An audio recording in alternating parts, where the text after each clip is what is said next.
Good morning, everybody. Deborah, is that your hair? It is if I bought it. Anyway, we're talking about hair today, and that's the reason why you're here? Yes, ma'am. Oh, what's going on there?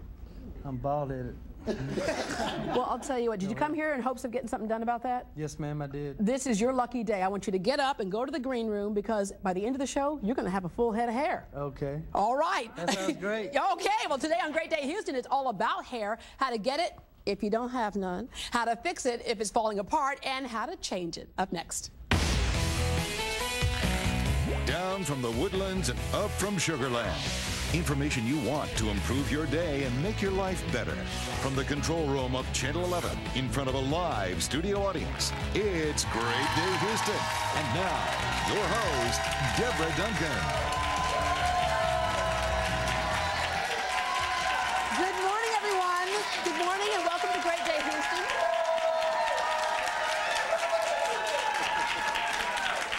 The man who gave me this hair and who is giving Jay some hair is someone who understands firsthand what it's like to go bald. Please welcome Tom Magliaro from Tom Magliaro Hair Additions. Also joining us are a few of his clients, Laura Ward, Robin Shaw, and Milton Slocum. They all say Tom is a lifesaver. Good morning. Good morning.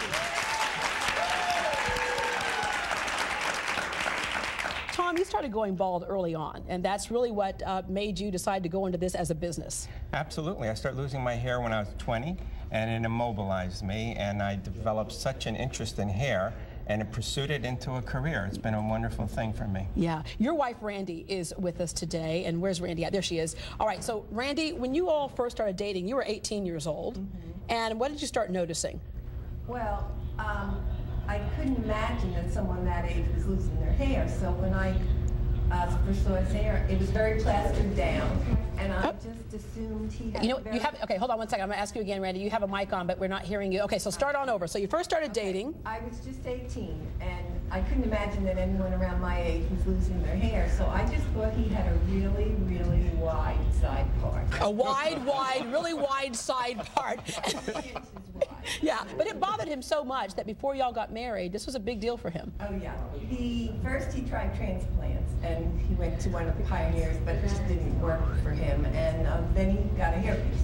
Yeah, but he wouldn't get married unless he had his hair right. And he said to me that that had to be a priority. That I mean, we weren't making a lot of money. We were both teachers, and he said that would be a priority. That every year he would need a new head of hair. Yeah, but what it made you feel like was what, Tom? It gave me back a feeling of being normal again. It gave me peace of mind. It's more than a vanity issue. It's a peace of mind and an emotional issue. Just put me together again. Yeah, yeah, because you were really young when that started happening. Absolutely. I think a lot of men will accept it a little bit older in life. Yes, I think so too. I was probably one of the younger. We see a lot of people, though, that are 20-plus men and that are starting to come in with thinning hair. Yeah. And it's quite common in today's market, too. When people come to you, you get all kinds of emotions there. We're going to talk to some of those folks in just a couple of minutes, but there's all kinds of emotions that they go through. What does it make you feel like to turn them around in the chair after giving them hair and they look at themselves in the mirror for the first time? It's a gift. It's an amazing opportunity to be such a part of someone's life. Yeah. It's beyond the makeover, beyond the aesthetics of good-looking hair and styling.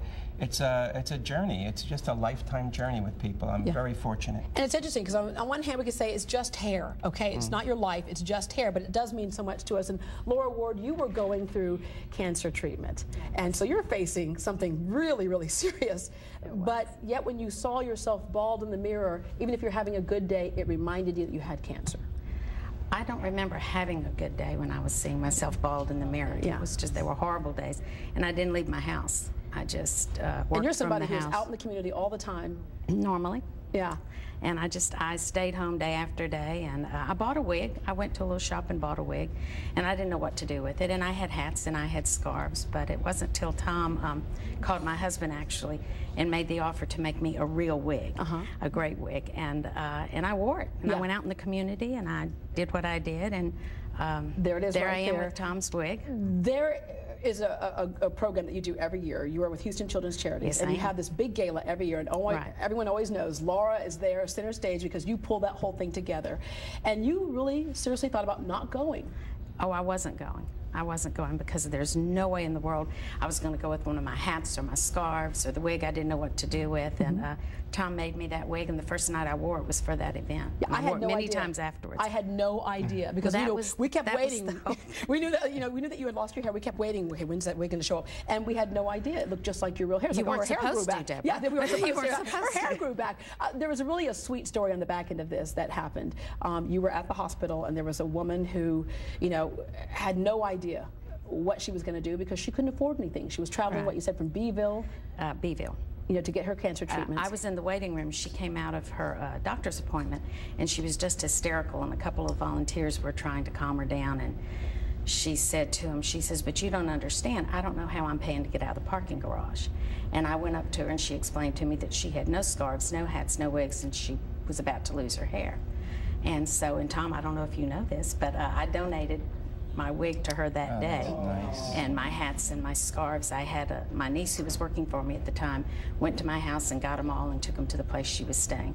And I got a beautiful letter from her. She wore that wig every day with great pride and joy, and never would have had anything like that. And said when she was wearing the wig, she didn't have cancer. Yeah. Yes. Yeah. So just kind of tells you how important It that does, is. absolutely. All right, for you two, they're both taking part in something that's very interesting because when people lose their hair, we're talking about, you can put the wigs on and the hair pieces, but in this case, you're looking at regrowing their hair. In Milton's case, what we're doing is working with low-light laser therapy, and this is an example of it in a handheld form, and we also have one in the studio.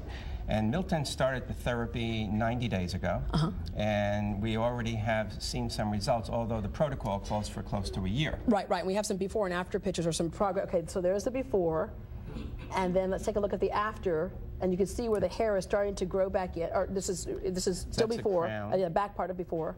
All right. And you can see where the hair is starting to grow back in. It's thicker up in this area here and thicker in the back area there. It takes about up to a year. How long have you been doing it? Actually, just 90 days. Wow. And we were amazed by the results, quite honestly. Yeah. Did So you have any hope when you first decided to go do this? What else had you tried before? Well, quite honestly, Tom and I have known each other since the 80s. And he always would tease me, says, "Well, you're going to be a client one day." And I said, no, I'm not going to be a client one day. Because you used to have thick hair. Exactly. And of course, as the years progressed, I began losing hair. And Tom said, "Well, Milton, it's